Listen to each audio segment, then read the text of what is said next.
Radio Suara Teknika,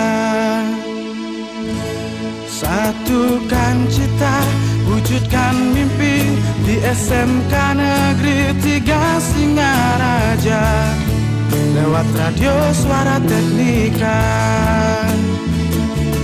mari belajar, mari berkarya, satukan langkah, jangan pernah menyerah. Mari belajar, kita berkarya, menjadi yang terbaik di udara. Lewat Radio Suara Teknika, satukan cita, wujudkan mimpi di SMK Negeri 3 Singaraja. Lewat Radio Suara Teknika, mari belajar, kita berkarya, menjadi yang terbaik di udara. Lewat Radio Suara Teknika, satukan cita, wujudkan mimpi di SMK Negeri 3 Singaraja. Lewat Radio Suara Teknika, lewat Radio Suara Teknika.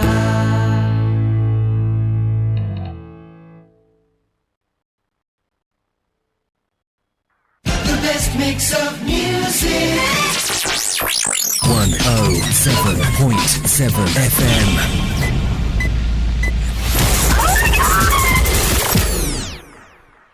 Om Swastiastu. Dari SMK Negeri 3 Singaraja, di Radio Komunitas Pendidikan 107,7 FM, Media Informasi dan Edukasi. Sahabat Teknika, bersama saya Arik Saryadi memandu acara Gestur Generasi Singaraja Bertutur. Sebelumnya bagaimana kabar sahabat Teknika? Oke, tentunya baik-baik saja. Sebelum kita memulai acara ini, saya ada pantun ya. Ke Jawa pakai mobil Agya. Cakep. Di Cianjur beli bakso babat. Cakep. Sahabat Teknika yang selalu bahagia, didampingi tamu gestur yang hebat. Sahabat Teknika, hari ini kami menghadirkan Putu Chandra Puspita dari mana? Langsung saja ya. Iya. Kita izinkan untuk memperkenalkan diri. Silakan. Iya. Selamat pagi, perkenalkan nama saya Luciana Puspita, saya sekolah dari SMP Negeri 7 Singaraja. Nah, teman-teman biasanya sering memanggil saya Chandra. Oke, Chandra ya. Kelas Iya. berapa Chandra sekarang? Saya sekarang kelas 9 SMP atau kelas 3. Ya, berarti akan mengakhiri pendidikan ini segera ya. Dan Iya. kira-kira mau berlabuh di SMK 3 Singaraja apa enggak ini? Mau, ada Oke. seniatnya. Jurusannya sudah terpikir? Sudah, mau Wow. ambil DPIB. Oke, sahabat Teknika, ternyata Chandra ini sudah mengenal SMK Negeri 3 Singaraja. Dan lebih lanjut lagi, saya akan memperkenalkan Chandra ini adalah juara lomba membaca Dharma Pada, ya. Dharma Pada gitu ya. Dhammapada. Dharma Pada. Iya. Kegiatan apa itu Chandra? Coba diceritakan. Kalau di Hindu sama seperti lomba mekidung gitu. Oh, gitu. Kalau di Buddha namanya Dhammapada gitu. Dharma Pada. Iya. Jadi membaca apa menyanyikan itu? Membaca sembari ada sih lantunannya kayak sama kayak kalau di Hindu tuh namanya mekidung, tapi kalau di Buddha namanya Dhammapada gitu. Katanya menjadi juara ya, juara satu ya, juara Iya. satu se-Kabupaten Buleleng. Iya. Yang diselenggarakan oleh siapa? Oleh Kementerian Agama. Ya, sahabat Teknika sungguh luar biasa ya, masih muda tapi sudah menekuni gitu. Iya. Ya, ajaran-ajaran agama sesuai dengan dimensi P5 itu adalah beriman dan bertakwa ya. Iya. Selain lomba Dhammapada, itu pernah menjadi juara apa lagi gitu? Selain lomba Dhammapada juga pernah lomba bercerita Buddhis yang ngadain juga Kementerian Agama, dapat juara 2. Oh, bercerita. Iya, gitu. mendongeng. Bisa enggak diceritakan sedikit saja bisa. rapnya? Oh, ini bisa ya? Bisa. Wow, sahabat Teknika ini betul-betul enggak ada rancangan, ini hebat ya Chandra Iya. ini. Silakan Chandra. Halo, selamat pagi semuanya. Perkenalkan, nama saya Luchandra Puspita. Nah, pada kesempatan kali ini saya akan membawakan sebuah cerita Buddhis yang berjudul Bangau dan Kepiting. Nah, tetapi sebelum saya bercerita, saya akan membawakan sebuah pantun terlebih dahulu. Wow. Jalan-jalan ke Borobudur. Jangan lupa membeli souvenir. Izinkan saya untuk menghibur bagi kalian semua yang hadir. Nah, di suatu hutan yang lebat, hiduplah 1 ekor bangau dan 1 ekor kepiting. Nah, di bawah pohon ada sebuah kolam kecil yang dipenuhi oleh banyak sekali ikan-ikan. Tetapi di musim kemarau, kolam tersebut sudah mulai mengering. Ikan-ikan tersebut merasa bingung dan panik. Ia akan pindah kemana dengan cara apa? Lalu datanglah seekor bangau yang sangat licik sembari menawari untuk ia membawa ikan-ikan tersebut pergi ke sebuah kolam yang lebih besar yang dipenuhi dengan 5 jenis teratai.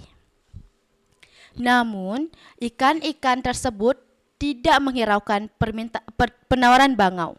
Ia sudah memiliki firasat bahwa sang bangau akan memakannya. Tetapi sang bangau terus saja merayu ikan-ikan tersebut dengan berkata, "Hai, kamu tidak percaya denganku? Aku akan membawamu ke kolam yang lebih besar di sebelah sana, di sebelah sungai." Namun ikan-ikan tersebut masih ragu dan ia mengirimkan 1 ekor ikan besar dengan sebelah matanya buta.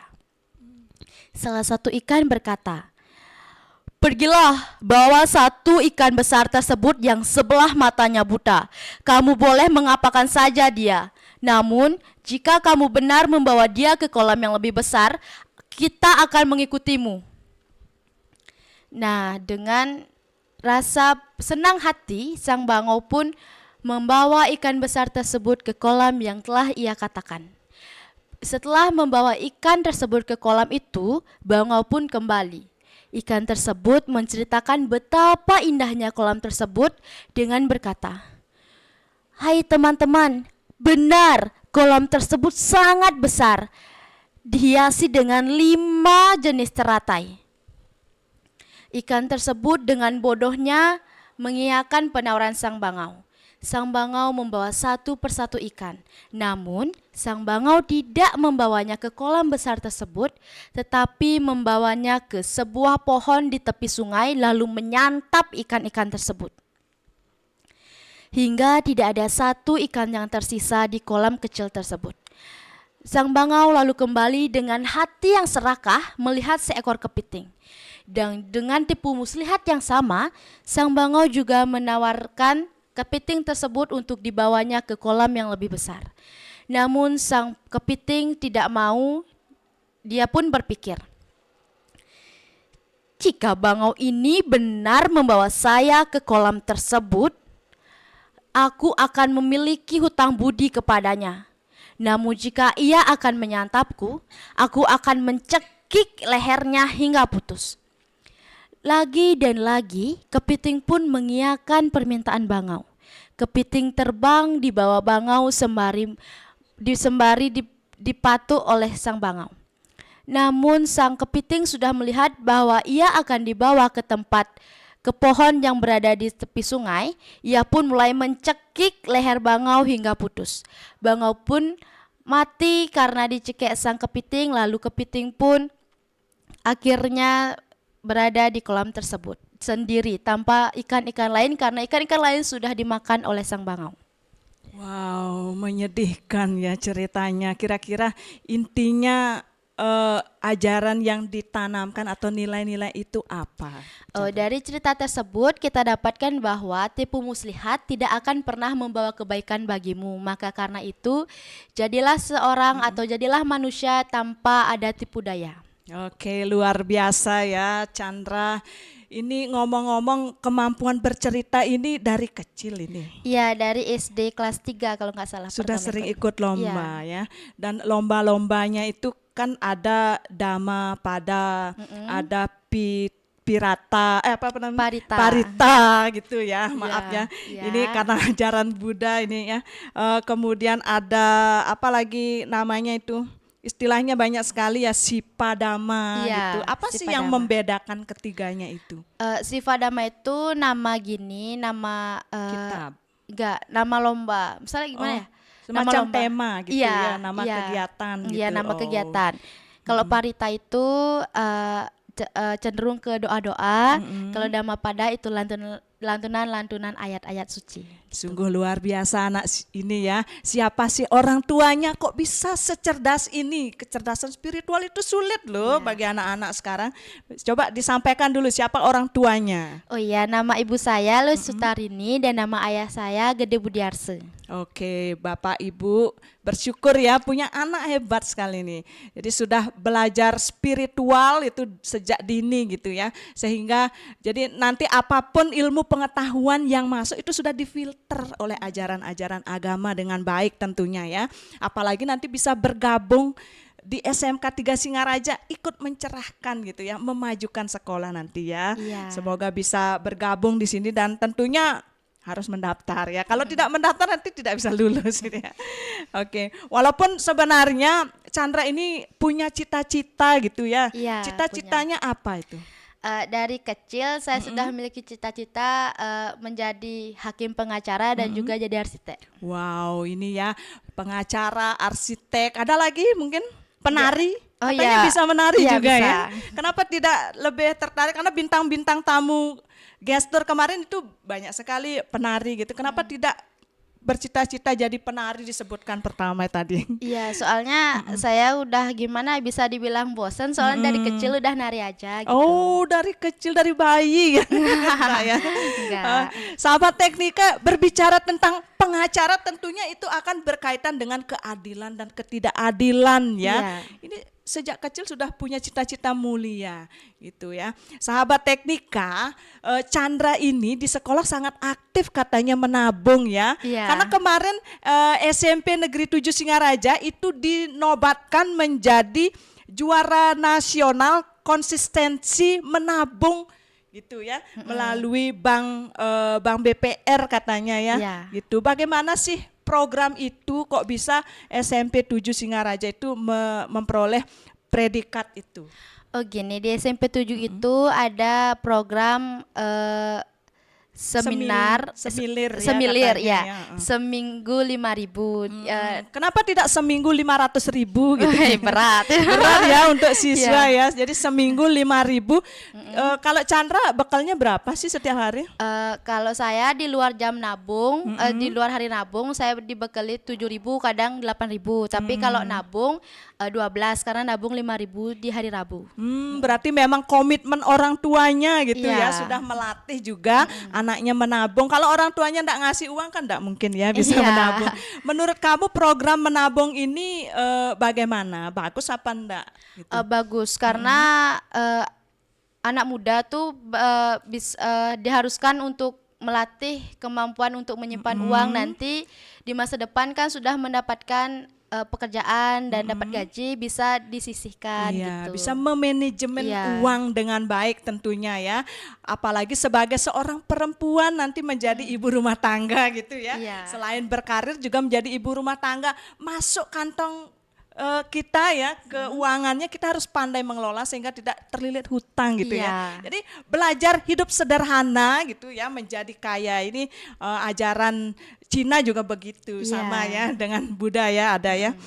Sahabat Teknika, cara belajar Chandra mungkin berbeda dengan anak-anak remaja seusianya ya. Karena Chandra katanya menjadi juara-juara ini tentunya dengan penuh perjuangan. Iya. Kira-kira Chandra gaya belajarnya itu seperti apa? Bisa diceritakan? Oh bisa. Saya ini orangnya cenderung lebih suka belajar, lebih cepat nangkep kalau belajar sembari praktek Oh, gitu. Kalau gitu. nggak praktek mungkin lebih lambat gininya gitu. Misalnya belajar tentang puisi itu harus praktek membuat puisi. Iya, tentunya harus ya. praktek. Oh gitu ya. Ya sahabat Teknika, jangan hanya menggali ilmu sebanyak-banyaknya tanpa mempraktikkan ya. Terutama ini yang remaja, generasi Singaraja harus praktek bertutur ya. Seperti Chandra hari ini hadir mendampingi kita untuk belajar bertutur. Jadi jangan nilai bahasa Indonesianya tinggi, 100 misalnya atau 101 gitu ya. Iya. Ternyata ketika diajak berbicara ke depan umum gitu ternyata kurang mampu ya. Jadi tentunya tidak seperti itu ya. Chandra terus belajar gitu. Menurut Chandra, program sekolah yang ada di SMP 7 itu lebih banyak mengembangkan apa? Gitu. Bisa enggak diceritakan program Ya, sekolahnya? bisa. Soalnya program di SMP 7 itu ada program yang namanya literasi numerasi. Itu diadain dari hari Selasa sampai hari Jumat. Ada juga program di hari Jumat yakni makan bersama, sarapan bersama, bisa sarapan nasi, bisa sarapan buah gitu.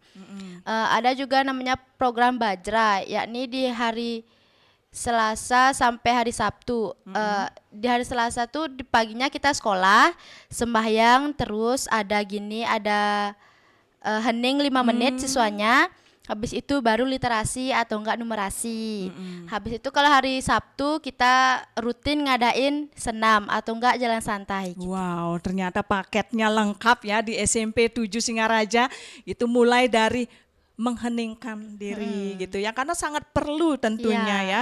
Kadang-kadang kita maunya dilihat banyak orang, kita ingin menonjol di antara orang-orang, kita lupa bertanya kepada diri ya. Hening itu kan begitu ya. Kalau Chandra sendiri kalau disuruh menghening 5 menit itu apa yang dipikirkan?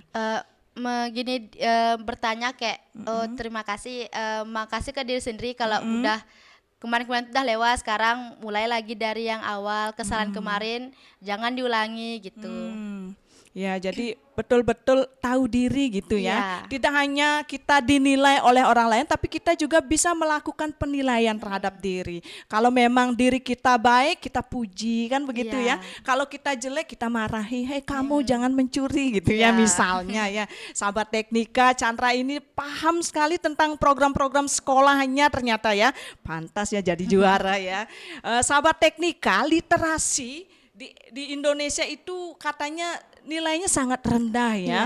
Jadi menurut Chandra, literasi seperti apa sih supaya siswa itu menarik untuk melakukannya? Literasi seperti membaca buku di perpustakaan, namun kebanyakan di siswa tuh cenderung lebih suka membaca cerita daripada buku buku pembelajaran gitu. Ya, gitu. mereka lebih cenderung Kalau ke di itu. SMP 7 ada waktu khusus enggak ke perpustakaan? Diberi hari apa gitu? Ada enggak? Ke perpustakaan bebas harinya apa, namun ada perpustakaan keliling rutin. Gitu. Jadi gurunya keliling bawa buku gitu. Enggak ya? ada mobil yang ke mobil. sekolah. Oh, jadi mobilnya itu putar-putar di sekolah ya, gitu ya. Enggak ya. Enggak, kan gini, ada jadwalnya ke SMP 7 itu misalnya hari Senin ada perpustakaan gitu. Dari pemerintah Iya. Kabupaten Buleleng gitu, singgah ke SMP Iya. 7. Lalu seperti di Upin Ipin ya, siswanya Iya. merapat itu. Ya, dapat- sama kayak Upin Ipin. Iya, dapat dibayangkan menarik sekali ya berebut buku gitu ya. Ada buku pantun, ada buku ilmiah gitu. Biasanya anak-anak itu kan sukanya ilmu IPA ya. Kalau di Iya. SMP 7 gimana? Buku-buku apa yang digemari? Lebih digemari ke novel sama ke buku cerita. Begitu ya. Kalau literasi digital, kamu tahu enggak? Literasi digital pernah dengar? Pernah. Seperti apa di SMP 7 sudah melakukan itu apa enggak? Saya rasa sih belum ya. Cuma enggak sengaja mungkin ya. Mungkin. Literasi digital itu kan kita memberikan kesempatan kepada siswa membaca Ya. buku online misalnya Ya. ya, atau search di Google gitu. Dikasih enggak itu di kelas bawa HP? menurut pembelajaran sih, kalau ada pembelajaran yang diharuskan untuk mencari di media sosial mungkin dikasih. Oh, Tapi gitu. kalau gitu soalnya di SMP 7 sudah ada komputer, ruang komputer, bisa nyari di sana. Oh gitu, ternyata Ya. literasi digital yang dilaksanakan di SMP 7 itu sudah difasilitasi dengan komputer sehingga siswa tidak ada lagi alasan buka HP terus-menerus di kelas Ya. gitu ya. Luar biasa ya. Kemudian Chandra, kalau belajar di kelas, Chandra itu lebih cenderung suka pelajaran apa?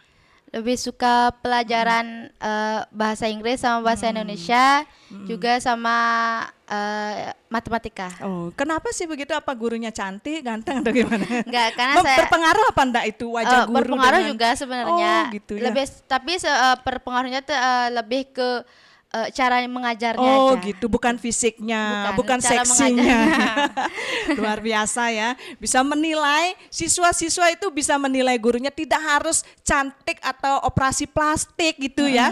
Tetapi yang penting penampilan gurunya, caranya mengajar bagaimana, apakah dia galak-galak, apakah dia suka nyekek siswa gitu. Lebih senang mana? Guru yang ramah apa guru yang sepanjang hari marah-marah? Yang guru udah pasti yang ramah. Oke, jadi bersahabat dengan gininya, dengan siswanya Ya. tentunya ya. Bisa disebutkan mungkin guru bahasa Indonesia, guru bahasa Inggris, guru matematika yang tadi mungkin Ya. membuat kamu itu bergetar kalau belajar di kelas gitu ya. Ya, Silakan. kalau pembelajaran bahasa Indonesia yakni Ibu Widi, kalau bahasa Inggris Bapak Budaryase, kalau matematika Bapak Wire. Iya, di request itu Bapak Ibu ya. Ingat jaga terus performanya karena sudah punya penggemar gitu ya. Ada siswa yang meneladani, tentunya harus terus dijaga itu ya performanya. Chandra ya, Mak. Ini agak gugup jadi Iya. ibu karena anaknya ini luar biasa ya. Itu energinya luar biasa. Itu kalau membaca energi tubuh manusia namanya aura ya. Kalau Iya. di Bali itu namanya kundalini, itu bergetar gitu ya energinya. Jadi agak gugup ibu ya, energinya ibu rendah sekali ya. Kalau program-program sekolah itu ya dari sekolah SMP 7 Singaraja, melihat perkembangan anak, kira-kira bagaimana cara sekolahmu gitu ya, yang sudah dialami ya, Iya. mengatasi kesulitan-kesulitan belajar siswa. Dengan cara pasti setiap pembelajaran tuh dikasih ice breaking, Ice breaking. agar siswanya tuh nggak gimana ya, nggak tegang-tegang belajarnya gitu ya, biar Sehingga- selalu rileks gitu ya. sehingga lebih materinya tuh lebih mudah disampaikan ke siswa gitu. Karena materinya itu kalau sudah kita rileks katanya ya, bisa masuk ke cemplung gitu ya. Iya. Ke bawah sadar ya katanya. Jadi kalaupun merem gitu enggak belajar nanti pas ujian bisa katanya gitu. Percaya enggak kamu itu? Enggak sih. Oh, enggak percaya ya, syukur ya. Kalau percaya nanti dibilang percaya sama dukun. Oke, sahabat Teknika, selalu menjadi generasi Singaraja yang tidak pernah percaya. Kenapa demikian? Kalau kita mudah percaya, mudah dihasut kan mudah melakukan hal-hal negatif Iya. nanti. Tentunya harus disaring-saring gitu ya. Setiap informasi yang masuk disaring gitu. Dengan apa? Tentunya dengan ilmu pengetahuan kita ya, sahabat Teknika. Nah, Chandra ketika belajar di sekolah itu pernah enggak berselisih dengan teman? Mungkin waktu bekerja kelompok, diskusi gitu, pernah enggak? Oh, pernah. Ini soalnya kan pernah kerja kelompok, terus temennya tuh nggak mau kerja kelompok, nggak mau dia ngerjain gininya, Tugas tugasnya yang sudah sendiri diberikan. jadinya. Ya. Oh gitu ya, ternyata sama ya, permasalahan di seluruh sekolah itu salah satunya adalah siswa kadang-kadang tidak mengerjakan tugas sesuai dengan tugas-tugas yang sudah diberikan ya. Sehingga sebagai generasi yang hebat tentunya tidak bisa melepas tanggung jawabnya. Jadi ambil alih gitu ya. Iya. Kalau teman-teman itu mandek gitu sudah tidak bisa melaksanakan kegiatan kelompok, tentunya harus ada yang ngambil inisiatif gitu ya, dan itulah calon-calon pemimpin masa depan kita ya, seperti Chandra ambil tugas gitu ya. Sahabat Teknika, tidak terasa sudah 15 menit lebih kita mewawancarai Chandra ya. Mungkin ada pesan-pesan yang ingin disampaikan kepada penggemar Suara Teknika atau mungkin dengan teman-teman di sekolah, Bapak Ibu guru, orang tua, atau silakan yang banyak pokoknya ya pesan-pesannya ya. Pesannya gini, kita jadi anak muda itu kita harus rajin menabung untuk masa depan, rajin berliterasi karena tanpa literasi kita nggak akan jadi apa-apa gitu. Harus rajin belajar, harus belajar dari kesalahan dan jangan pernah mengulangi kesalahan itu kembali gitu. Kita harus bertanggung jawab atas tugas-tugas yang diberikan orang lain atau dari guru gitu. Itu aja sih. Ini targetnya mungkin ke depannya selain mengikuti lomba-lomba yang rutin dilaksanakan, mungkin targetnya ke depan ada enggak? Untuk menang juara apa gitu, ada event ada. apa itu Gini, itu juga Dhammapada juga targetnya di Porseni bulan depan. Wow, sahabat Teknika ini perlu diteladani ya, karena generasi muda punya target, punya tujuan ke depannya apa, target jangka pendek, target jangka panjang dan menengah gitu ya tentunya. Sahabat Teknika, selain menghadirkan tamu-tamu dari generasi-generasi Singaraja, Suara Teknika juga menghadirkan tamu-tamu guru gitu, kepala sekolah dengan acara Oasis, Ginanti, STEM Flash luar biasa ya. Saksikan terus di Suara Teknika. Oke, kita akhiri dulu ya kegiatan ini. Om Santi Santi Santi Om. Salam dan bahagia.